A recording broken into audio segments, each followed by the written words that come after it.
Hello all, இந்த வீடியோவில் NM and ஏஐசிஎஸ்சிசியோட யூபிஎஸ்சி ப்ரிலிம்ஸ் டெஸ்ட் சீரிஸில் டெஸ்ட் 2 அதாவது பாலிட்டி டெஸ்ட் 1 வந்து டிஸ்கஸ் பண்ண போகிறோம். ஸோ ஃபர்ஸ்ட் கொஸ்டின் வந்து consider the following statement. No sovereign means no state. Yes, ஒரு ஸ்டேட் அப்படின்னா சாவிங்கரிட்டி கண்டிப்பாக இருக்கணும். சாவிங்கரிட்டி இல்லைனா அது ஸ்டேட் கிடையாது. ஸோ இந்த statement correct. The state has authority inherent in itself whereas the government has no inherent powers. இதில் ஸ்டேட்டையும் கவர்மெண்ட்டையும் கம்பேர் பண்ணியிருக்காங்க. ஸ்டேட்டுக்கு சாவிங்கரிட்டி இருக்குது, அதுக்கே பவர் வந்து இருக்குது. பட் கவர்மெண்ட்டுக்கு பவர் கிடையாது. பிகாஸ் கவர்மெண்ட் வந்து மாறிட்டே தான் இருப்பாங்க. So statement 2 is also correct. The state is a near permanent institution various the government is temporary. இதுவுமே வந்து கரெக்ட். ஏன்னா நம்ம கவர்மெண்ட் பார்க்கும்போது பொலிட்டிக்கல் பார்ட்டிஸ் மாறிட்டே இருக்கிறனால கவர்மெண்ட் மாறிட்டே இருப்பாங்க. பட் ஸ்டேட், இந்தியான்றது ஒரு ஸ்டேட், அது வந்து ஒரு பெர்மனண்டான ஒரு இன்ஸ்டியூட். ஸோ இந்த ஸ்டேட்மெண்ட்டுமே வந்து கரெக்ட். ஸோ எதெல்லாம் வந்து கரெக்ட் ஸ்டேட்மெண்ட் கேட்டிருக்காங்க? All three. எப்போவுமே வந்து ஒரு ஸ்டேட் அப்படின்னா நமக்கு வந்து டெரிட்டரி இருக்கணும், பாப்புலேஷன் இருக்கணும், அப்புறம் சாவிங்கரிட்டி இருக்கணும். இந்த மூணுமே ரொம்ப ரொம்ப important. Next question. Which of the following statement is not correct regarding the features of Indian Constitution? Various amendment procedures in the Constitution ensures it as both rigid and flexible. நமக்கு 368ல amendment procedure வந்து கொடுத்துருக்காங்க. இது வந்து ரிஜிடாகவும் இருக்கும், ஃப்ளெக்சிபிளாகவும் இருக்கும். Reasons என்ன அப்படின்னா, நமக்கு சில விஷயங்களை நம்ம அமெண்ட் பண்ண முடியாது, சில விஷயங்களை அமெண்ட் பண்ணலாம், சில விஷயங்களுக்கு ஸ்டேட் கவர்மெண்ட்டோட கன்சல்டேஷனும் நமக்கு வந்து தேவைப்படும். ஹாஃப் ஆஃப் த ஸ்டேட்ஸும் வந்து ராட்டிஃபை வந்து பண்ணணும். So it is both rigid and flexible. Correct. 3 list mention in schedule 7 of the constitution ensure it as a federal in character. நமக்கு 3 லிஸ்ட்னா union list, state list, concurrent list. அது ஃபெடரேஷனை வந்து குறிக்கிறது. That is correct. Constituent powers of the parliament ensures parliament sovereignty. நமக்கு பார்த்தோம்னா பிரிட்டனில், அதாவது யூகேல தான் பார்லிமெண்ட் சாவிங்கரிட்டி வந்து இருக்குது. பார்லிமெண்ட் நினச்சா எதுனாலும் பண்ணலாம். பட் இந்தியாவில் பார்த்தோம்னா வி ஹேவ் ரிட்டன் கான்ஸ்டிடியூஷன். இந்த ரிட்டன் கான்ஸ்டிடியூஷன் அப்புறம் இண்டிபெண்டன்ட் ஜுடிஷியரி இதெல்லாம் இருக்கிறனால பார்லிமெண்ட் சாவிங்கரிட்டி இந்தியாவில் கிடையாது. ஸோ இந்த ஸ்டேட்மெண்ட் தான் வந்து ராங். அடுத்த statement, political equality is ensured through the method of universal adult franchise. Yes, இந்தியாவில் பார்த்தோம்னா நமக்கு based on the age voting rights எல்லாருக்குமே வந்து கொடுத்துருக்கோம். அதில் எந்த டிஸ்கிரிமினேஷனுமே கிடையாது. It ensures political equality. So next question, with reference to the structure of Indian Constitution, consider the following statement. Original Indian Constitution had 395 articles including preamble. Yes, that is correct. Original adopt பண்ணும்போது 395 இருந்துச்சு. இப்போ வந்து more than 400 plus நம்ம வந்து போயிட்டோம். The original Indian Constitution was initially divided into 22 parts and 8 schedules. So that is also correct. இந்த இப்போ பார்த்தோன்னா நமக்கு வந்து பார்ட்ஸ் வந்து கிட்டத்தட்ட 25 parts and then 12 schedules நமக்கு வந்து இன்க்ரீஸ் ஆயிடுச்சு. இது வந்து original கான்ஸ்டியூஷனால that is also correct. All provisions of the Indian Constitutions were enforced on 26th November 1949. So இங்கே வந்து all ப்ரொவிஷன்ஸ்னு கொடுத்துருக்காங்க. அது வந்து தப்பு. சில ப்ரொவிஷன்ஸ் மட்டும் தான் 26 நவம்பர் 1949 வந்திருக்கும். அதுதான் நம்ம வந்து கான்ஸ்டியூஷன் டே இப்போ செலிப்ரேட் பண்ணுறோம். ரிமைனிங் ப்ரொவிஷன்ஸ் பார்த்தோம்னா 26th January 1950 ரிப்பப்ளிக் டே அப்போ தான் நமக்கு வந்து வந்திருக்கும். So this statement is wrong. Correct statements கேட்டிருக்காங்க only 2. Which one of the following statement is correct with respect to the schedules in the Indian Constitution? The 6th schedule of the Constitution deals with the management and administration of scheduled areas and scheduled tribes ன்னு கொடுத்துருக்காங்க. Actually இது வந்து 5th schedule. நமக்கு 6th schedule வந்து tribal areas பற்றி தான் நமக்கு வந்து பேசியிருப்பாங்க. ஸோ இது வந்து wrong. The 9th schedule of the Constitution was inserted by 4th Amendment Act of the Constitution சொல்லியிருக்காங்க. இல்லை நமக்கு 9th schedule பார்த்தோம்னா 1st Amendment Actலேயே வந்துட்டு இன்சர்ட் பண்ணியிருப்பாங்க.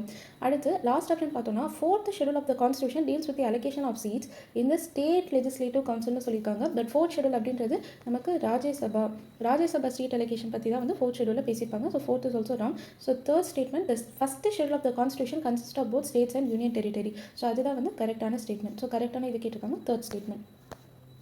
ஸோ இதில் 12 ஷெடியூல்ஸ் பற்றியும் நமக்கு வந்து கொடுத்துருக்காங்க. இது வந்து மெயினாக பார்த்துக்கணும். ஸோ ஃபஸ்ட்டில் வந்து ஸ்டேட் அண்ட் யூனியன் டெரிட்டரி இருக்குது. 4th பார்த்தோன்னா நமக்கு Rajya Sabha MP count of state and union territories பற்றி நமக்கு வந்து கொடுத்துருக்காங்க. நெக்ஸ்ட்டு வந்து 5th வந்து schedule areas and schedule tribes இருக்கும். 6th வந்து ட்ரைபல் ஏரியாஸ் பற்றி பேசியிருப்பாங்க. 7th வந்துட்டு நமக்கு 3 லிஸ்ட்டு பற்றி வந்து பேசியிருப்பாங்க. நெக்ஸ்ட்டு வந்து கன்சிடர் த ஃபாலோயிங் பேர். இப்போ 4th ஷெடியூல் பார்ட் 5. 4th ஷெடியூலில் என்ன பேசியிருக்காங்கன்னா ராஜ்யசபா அலோகேஷன் பற்றி பேசியிருக்காங்க. பார்ட் 5 அப்படின்றது யூனியன் பற்றினது. ஸோ இது வந்து கரெக்ட் மேட்ச். 5th ஷெடியூலில் எதை பற்றி பேசியிருப்பாங்க? Scheduled areas and schedule tribes பற்றி வந்து பேசியிருப்பாங்க. அது வந்து பார்ட் 10 வந்து கொடுத்துருக்காங்க. அதுவுமே வந்து கரெக்டான இது. 10th ஷெடியூலில் வந்து நமக்கு ஆன்டி டிஃபெக்ஷன் பற்றி வந்து பேசியிருப்பாங்க. ஆன்டி டிஃபெக்ஷன்னா யூனியன் பற்றியும் வரும், ஸ்டேட் பற்றியும் வரும். ஸோ யூனியன்னா பார்ட் 5, அதுவுமே வந்து கரெக்டு. 12th ஷெடியூல் எதை பற்றி பேசியிருப்பாங்க? முனிசிபாலிட்டிஸ், அர்பன் லோக்கல் பாடிஸ் பற்றி பேசியிருப்பாங்க. அதோட ஷெடியூல் வந்து 9A. ஸோ எதெல்லாம் கரெக்ட்லி மேட்ச்னு கேட்டிருக்காங்க? All 4 purse. ஸோ இங்கே வந்து அதோட எக்ஸ்ப்ளனேஷன் வந்து கொடுத்துருக்காங்க. நெக்ஸ்ட்டு வந்து consider the following statement with respect to the preamble in Indian Constitution. Parliament may amend any part of the preamble of the Constitution. Actually ஒரிஜினலாக அப்படி சொல்லலாம். பட் நமக்கு வந்து என்ன சொல்லிட்டாங்கன்னா கேசவநந்த பாரதி கேஸில் we have some basic structure. Parliament can amend without affecting the basic structure. So basic ஸ்ட்ரக்சரை பார்லிமெண்ட்டால் எதுவும் பண்ண முடியாது. So the statement is wrong. Preamble may be used by the judiciary to validate or invalidate certain provisions of the law. Yes, that is correct.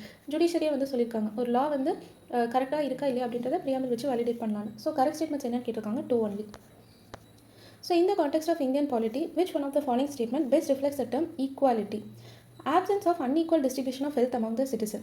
Yes, prevention of concentration of the wealth என்றது இருக்குது. But என்னன்னா இது வந்து directive principle of state policy டிபிஎஸ்பியில் தான் வருது. Equality பற்றி பேசலை. அடுத்த தேர்ட் ஸ்டேட்மெண்ட் பார்த்தோன்னா equal representation of all communities in the public office. எல்லாருக்கும் ரெப்ரசன்டேஷன் கொடுக்கணும் அப்படின்னு வந்து சொல்கிறோம். பட் இது வந்து எக்ஸாக்டாக ஈக்குவாலிட்டி வந்து கிடையாது. Access to quality education and health care to all. இது எல்லாமே வந்து ஓவராலாக தான் வந்து பேசுது. ஸ்பெசிஃபிக்காக சில விஷயங்களை வந்து பேசுது. பட் பொதுவாக நமக்கு ஈக்குவாலிட்டி எல்லாருக்கும் அப்படின்னா இந்த செகண்ட் ஸ்டேட்மெண்ட் தான். Fair and equal application of law இதுதான். இப்போ நம்ம right to equality article number 14 அதில் வந்து நம்ம என்ன பேசுகிறோம் அப்படின்னா சட்டத்தின் முன் எல்லாருமே சமம், சட்டத்தின் சம பாதுகாப்பு, இதை பற்றி தான் நம்ம பேசுகிறோம். ரைட் டு ஈக்குவாலிட்டி அண்ட் எல்லாருக்குமே லா வந்து ஃபேராக அப்ளை ஆகும். ஸோ ஈக்குவாலிட்டி அப்படின்னு கேட்கும்போது fair and equal application of law தான் வந்து ஆப்டான ஸ்டேட்மெண்ட். ஸோ நெக்ஸ்ட்டு வந்து with reference to Indian polity consider the following term. How many of the above are mention in the preamble of the Indian constitution. So ப்ரியாம்பிளோட statements நமக்கு வந்து தெரியணும். So justice இருக்கும், liberty இருக்கணும், dignity of individual, unity and integrity of the nation. So freedom of faith and freedom of worship வந்து இருக்காது. Faith அப்படின்ற ஒரே ஒரு டேர்ம் மட்டும் தான் இருக்கும். பட் ஃப்ரீடம் ஆஃப் ஃபெய்த் அப்படின்றது இருக்காது. ஸோ ஒன்லி 4 இங்கே வந்து ஸ்டேட்மெண்ட் வந்து கொடுத்துருக்காங்க. வி ஹேவ் ஜஸ்டிஸ், லிபர்ட்டி, அதுக்கப்புறம் வந்து unity and integrity of the nation, அதே மாதிரி we also have the dignity of the individual. இதெல்லாம் வந்து ப்ரெசென்ட் ஆயிருக்கு. நெக்ஸ்ட்டு வந்து in which of the following cases did the Supreme Court first explicitly recognize the preamble as part of Indian Constitution? So Berubari union case 1960 நடக்கும். But இதில் வந்து preamble is not a part of the constitution சொல்லிடுவாங்க. So அது வராது. Golaknath case 1967 வந்து நடக்கும். But Golaknath case is related to fundamental rights. அதில் வந்து ப்ரியாம்பிள் பற்றி பேசியிருக்க மாட்டாங்க. ஸோ அதுவும் வராது. கேஷ்நந்த பாரதி கேஸ் 1973 வந்து நடக்கும். அதில் தான் ஃபஸ்ட் டைம் வந்து சொல்கிறாங்க preamble is an integral part of the constitution. அது வந்து கரெக்ட். அண்ட் அகைன் நமக்கு வந்து மினர்வா மில்ஸ் கேஸ் வந்து 1980 நடக்கும். அதில் ஒன்ஸ் வந்து ரீட்ரேட் வந்து பண்ணுவாங்க. எஸ் ப்ரியாம்பிள் வந்து பார்ட் ஆஃப் த கான்ஸ்டியூஷன் தான் அப்படின்னு சொல்லிட்டு. பட் இங்கே ஃபஸ்ட்டு கேஸ் எது அப்படின்னு கேட்டிருக்காங்க. Kesavananda Bharati case. So Constitution of India under Article 1 describes India, that is Bharat shall be union of states தான் நமக்கு வந்து சொல்லியிருப்பாங்க. நமக்கு வந்து கன்ஃபியூஷன் வந்தால் ஃபெடரேஷன் ஆஃப் ஸ்டேட்டாக யூனியன் ஆஃப் ஸ்டேட்டாக தான் கன்ஃபியூஷன் வரும். ஏன்னா ஏ அண்ட் சி வந்து கண்டிப்பாக வராது. இந்தியா தட் இஸ் பாரத் வந்து யூனியன் ஆஃப் ஸ்டேட்ஸ் தான் நம்ம சொல்லுவோம். ஃபெடரேஷன் ஆஃப் ஸ்டேட்ஸ்னு சொல்ல மாட்டோம். பிகாஸ் இந்தியா அப்படின்றது it's a holding together and not coming together federation. இது வந்து அம்பேத்கர் அவங்க வந்து எக்ஸ்ப்ளனேஷனே வந்து கொடுத்துருப்பாங்க. Why India that is Bharat is call union of states அப்படின்னு சொல்லிட்டு. So consider the following statement regarding the relationship between fundamental rights and directive principle of state policy. So fundamental rights on the justiciable, directive principle of state policy non-justiciable. So while citizens can approach the apex court directly to enforce a fundamental right, the same is not available for DPSP. Yes, one justiciable, non-justiciable. While judiciary has the power to declare a law unconstitutional if it violates fundamental right, the same is not applicable to DPSP. Again same reason. Correct statements கேட்டிருக்காங்க both 1 and 2. With reference to the directive principle of state policy, consider the following statement. It embodies the concept of justice, equality, liberty, correct, but police state and கேட்டால் இல்லை. Police state அப்படின்னா வந்துட்டு ஸ்டேட்டோட சூப்பர்மசி கிடையாது. டிபிஎஸ்பியில் சிட்டிசன்ஸ்க்காக என்ன பண்ணணும், பீப்புளுக்காக என்ன பண்ணணும் அதெல்லாம் வந்து கொடுத்துருப்பாங்க. ஸ்டேட்டோட சூப்பர்மசி பற்றி பேசிக்க மாட்டாங்க. இட் இம்போசஸ் லிமிடேஷன்ஸ் அந்த state's executive function but not அந்த லெஜிஸ்லேட்டிவ் ஃபங்க்ஷன்.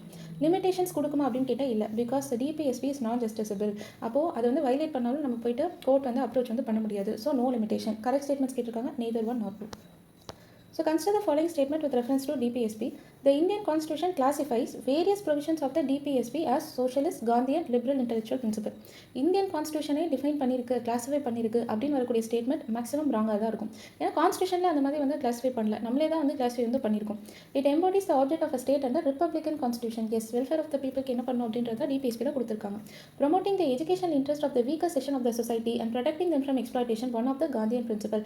எஸ் டிபிஎஸ்பியில் அது வந்து சொல்லியிருக்காங்க. காந்தியன் பிரின்சிபல் கீழே கரெக்ட் ஸ்டேட்மெண்ட்ஸ் கேட்டிருக்காங்க 2 and 3 only. So next, okay, அது வந்து ஆர்டிகல் 46 வந்து சொல்லியிருக்காங்க. அதையும் நோட் பண்ணிக்கலாம். Which of the following directive principle of state policy added through 42nd Amendment Act 1976?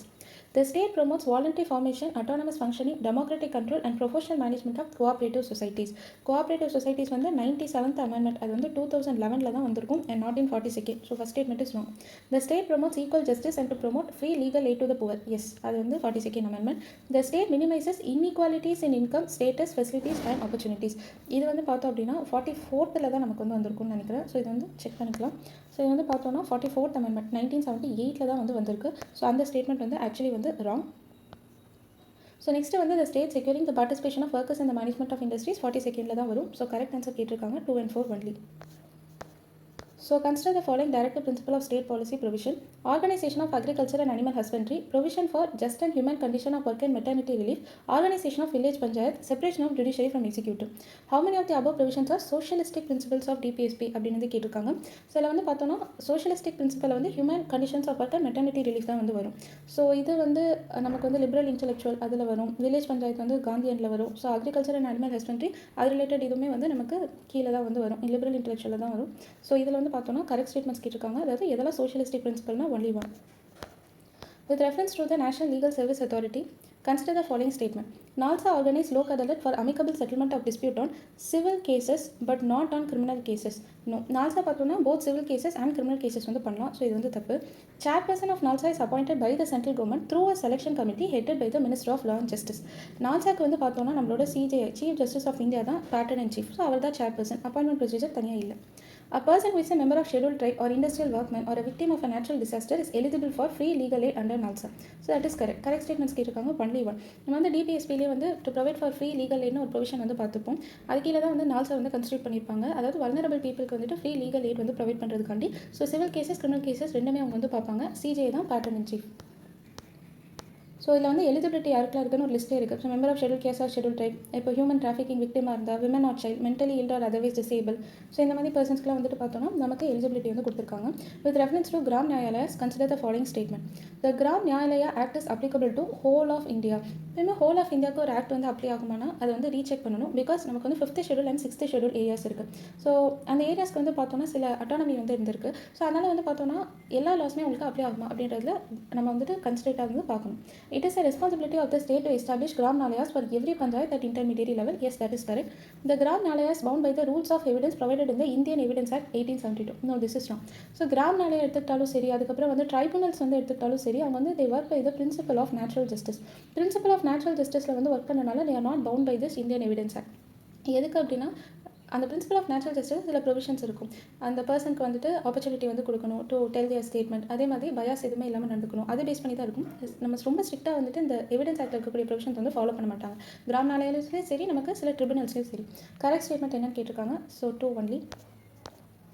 With reference to fundamental duties, which of the following statement is correct? It is a duty of every Indian citizen to provide educational opportunity for the children under 18 years of age. So actually இப்போ வந்து பார்த்தோன்னா நமக்கு இந்த education ரிலேட்டடான amendment வந்து கொண்டு வரும்போது 3 இடத்துல நமக்கு வந்து சேஞ்ச் வந்து பண்ணுவாங்க. ஃபண்டமெண்டல் டியூட்டியில், டிபிஎஸ்பியில், ஃபண்டமெண்டல் ரைட்டில். அதை ஃபண்டமெண்டல் டியூட்டியில் வந்து பார்த்தோம் அப்படின்னா 6 to 14 years பற்றி தான் பேசியிருப்பாங்க. பிலோ 18 இயர்ஸ்னு பேசியிருக்க மாட்டாங்க. So first statement is wrong. It is a duty of state to separate judiciary from executive for effective justice. இந்த ஸ்டேட்மெண்ட் வந்து நமக்கு டிபிஎஸ்பியில் வந்து ப்ரெசென்ட் ஆயிருக்கு. ஸோ இதுவுமே வந்து wrong. It is a duty of every citizen to promote liberty, equality and fraternity among all the people of India. இந்த மாதிரி ஒரு ஃபண்டமெண்டல் டியூட்டி நமக்கு இல்லை. லிபர்ட்டி, ஈக்குவாலிட்டி, ஃப்ரெட்டர்னிட்டிலாம் நம்மளோட ப்ரியாம்பிள் வந்து பேசியிருக்காங்க. ஸோ கரெக்டான statement: it is a duty of every Indian citizen to safeguard public property and to abjure violence. இது வந்து நமக்கு one of the fundamental duty. Consider the following statements with respect to fundamental duties in the Constitution. They are not enforceable through writ. Yes, that is correct, because they are not justiciable. There is no provision in the Constitution for direct enforcement of any of the duties, nor for any sanction to prevent their violation. அதுமே வந்து correct. So both statement 1 and statement 2 are correct, and statement 2 is the correct explanation. Yes, they are not enforceable through writ because there is no provision in the Constitution for direct enforcement of any of the duties, nor for any sanction to prevent their violation. So A is the correct answer. Consider the following statement with reference to the election of president in India. All elected members of the Legislative Assembly from the states have equal values of vote to ensure uniform representation across the state. எல்லா ஸ்டேட்டில் இருக்கிற எம்எல்ஏஸ்க்கும் same value of ஓட்டான்னு கேட்டால் இல்லை. ஒரு ஸ்டேட்டுக்குள்ளே இருக்கிற MLAs எல்லாருக்கும் same value of vote வரும். But எல்லா ஸ்டேட் எம்எல்ஏஸ்க்கும் சேம் ஓட் வந்து கிடைக்காது. பிகாஸ் அது வந்து அப்போ தான் வந்துட்டு நம்ம ஈச் பர்சன் கரெக்டான வேல்யூ ஆஃப் ரெப்ரஸன்டேஷன் இருக்கணும் அப்படின்றதுக்காண்டி அது வந்து கொண்டு வந்திருக்காங்க. அதுக்கு வந்து ஒரு ஃபார்முலா இருக்குது. அது என்னென்னு பார்க்கலாம். All elected members from both the houses of the parliament have equal values of vote. Yes, MPs எல்லாருக்குமே, அதாவது elected MPs are part of electoral college of president, they have equal value of vote.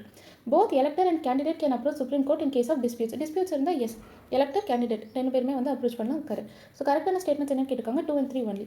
So எம்எல்ஏஸ்க்கு வந்து எப்படி vote வந்து calculate பண்ணுறாங்கன்னா இதுதான் formula. ஒரு எம்எல்ஏவோட vote president election எடுத்துக்கிட்டோன்னா it is equal to total population of the state. அந்த ஸ்டேட்டில் எத்தனை பேர் இருக்காங்க divided by total number of elected members இந்த ஸ்டேட் லெஜிஸ்லேட்டிவ் அசம்பிளி இன்ட்டு 1/1000. இது வந்து ஒவ்வொரு ஸ்டேட்டுக்கும் போட்டு பார்க்கும்போது நமக்கு வந்து வேல்யூஸ் வந்து மாறும். ஒரு ஸ்டேட்டில் உள்ள எம்எல்ஏ எல்லாருக்கும் ஒரே வேல்யூ தான். பட் ஒவ்வொரு ஸ்டேட்டுக்கும் நமக்கு வந்து போட்டு பார்க்கும்போது அங்கே இருக்கிற பாப்புலேஷன் சேஞ்ச் ஆகும், அங்கே இருக்கிற number of elected members change ஆவாங்க. ஸோ வேல்யூ வந்து சேஞ்ச் ஆகும். அதுவே வந்து நம்ம எம்பிஸ்க்கு வந்து பார்த்தோம்னா value of vote of MPs equal to total value of votes of all the MLAs of all state divided by total number of elected members in the parliament. elected members தான் வருவாங்க. இப்போ பார்த்தோன்னா MPs எல்லாருக்குமே equal vote தான் வந்து வரும். The terms Sora, Pika, Hyper, which are recently seen in news. இது வந்து பார்த்தோன்னா tools that can synthesize videos from textual description. இப்போ நமக்கு வந்துட்டு ஓப்பன் ஏஐயோட சாட் ஜிபிடியில் ஒரு ஃபீச்சர் கொண்டு வந்திருப்பாங்க. அதாவது ஜென்ரேட்டிவ் ஆர்டிஃபிஷியல் இன்டெலிஜென்ஸ் மாடல்னு சொல்லிட்டு நம்ம ஒரு டெக்ஸ்ட்டு வந்து கொடுத்தோன்னா அந்த டெக்ஸ்ட் ப்ராம்ப்ட் எடுத்து வீடியோ வந்து ஜென்ரேட் பண்ணும். அது ரிலேட்டடான வேர்ட்ஸ் தான் சோரா, பிகா அண்ட் ஹைப்பர். இல்லை சோரா அப்படின்றது என்ன அப்படின்னா it can generate video up to 1 minute long maintaining the visual quality and others to uses prompt. எந்த மாதிரி வீடியோ கேட்குறோமோ அதை வந்து ஜென்ரேட் பண்ணி கொடுக்கும். So that is related to AI. So next question, consider the following statement regarding high altitude pseudo satellite. It is an aerial target designed to provide a realistic threat scenario for practicing weapon system. Okay, in the statement வந்து related to HAPS and கேட்டா no. It is developed by Defense Research and Development Organization. No. Actually வந்து ரெண்டுமே ஹேப்ஸோட related ஆனது கிடையாது. Correct statement என்னன்னு கேட்டிருக்காங்க, neither one not two. Actually இங்கே வந்துட்டு நமக்கு கொடுத்துருக்கிறது எதை பற்றி கொடுத்துருக்காங்கன்னா ஹீட் பற்றி கொடுத்துருக்காங்க. அதாவது high speed expendable aerial target, அது வந்து அபியாஸ் அப்படின்னு வந்து சொல்லியிருப்பாங்க.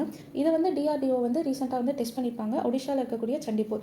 இந்த அபியாஸ் அதாவது ஹை ஸ்பீட் எக்ஸ்பேண்டபிள் ஏரியல் டார்கெட்டோட எக்ஸ்ப்ளனேஷன் தான் இந்த ரெண்டு ஸ்டேட்மெண்ட்டில் கொடுத்துருக்காங்க. இது வந்து ஒரு ஏரியல் டார்கெட் எதுக்கு டிசைன் பண்ணியிருப்பாங்கன்னா நம்ம வெப்பன் சிஸ்டம் எல்லாம் வந்துட்டு டெஸ்ட் பண்ணுறதுக்கு நமக்கு ஒரு த்ரெட் சினாரியோ வந்து கிரியேட் பண்ணுறதுக்காண்டி இதை டிசைன் பண்ணியிருப்பாங்க. டிசைன் பண்ணது டிஆர்டிஓ. அப்போ HAPS high altitude pseudo satellite அப்படின்னா என்ன? ஹாப்ஸ் அப்படின்றது ஒரு solar powered UAV unmanned aerial vehicle. நம்ம ட்ரோன்லாம் சொல்கிறோம்னா அந்த மாதிரி. இது எதுக்காக அப்படின்னா it can generate solar energy.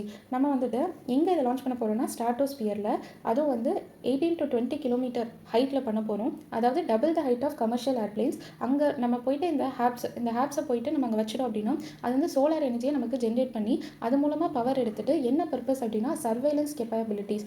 Satellite மாதிரி இதுவும் நமக்கு வந்து சர்வைலன்ஸ் கேப்பபிலிட்டி வந்து நமக்கு வந்து கொடுக்கும். அதுதான் வந்துட்டு ஹாப்ஸ் அப்படின்னு வந்து சொல்லுவாங்க. பட் நமக்கு ஏரியல் டார்கெட் அப்படின்றது டிஆர்டிஓ டெவலப் பண்ண அபியாஸ். ஸோ அவங்க வந்து மாற்றி வந்து கொடுத்துருக்காங்க. So next is consider the following.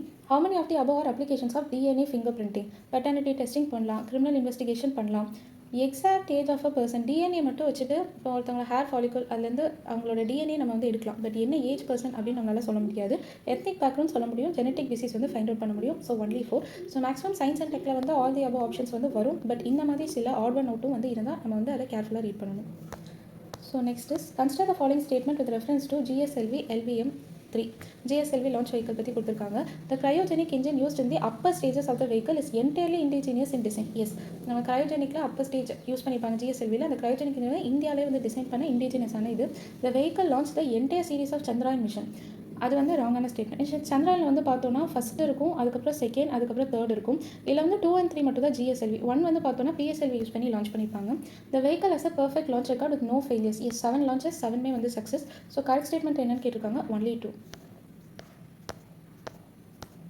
So consider the following statement regarding the Chief Election Commissioner and other election commissioners' appointment, condition of service and term of office Act 2023. The selection committee for appointing election commissioners include the Prime Minister, Leader of Opposition in the Lok Sabha and Chief Justice of India. Supreme Court ஒரு ஜட்மெண்ட்டில் வந்துட்டு சிஜேயும் வந்துட்டு selection கமிட்டியில் இருக்கணும் அப்படின்னு சொல்லியிருந்திருப்பாங்க. But government வந்து அதை replace பண்ணிவிட்டு union cabinet minister ஒருத்தர் பிரைம் மினிஸ்டர் நாமினேட் பண்ணுவாங்கன்னு சொல்லிட்டாங்க. The salary and condition of service for the CEC and EC will be equivalent to that of salary of Supreme Court judge. So that is a correct statement. Correct கேட்டிருக்காங்க. So 2 only. ஏன்னா இப்போ இருக்கிற காம்பன்சேஷனில் பார்த்தோன்னா CJ கிடையாது. We are Prime Minister, Leader of Opposition in Lok Sabha and Union Cabinet Minister nominated by the Prime Minister.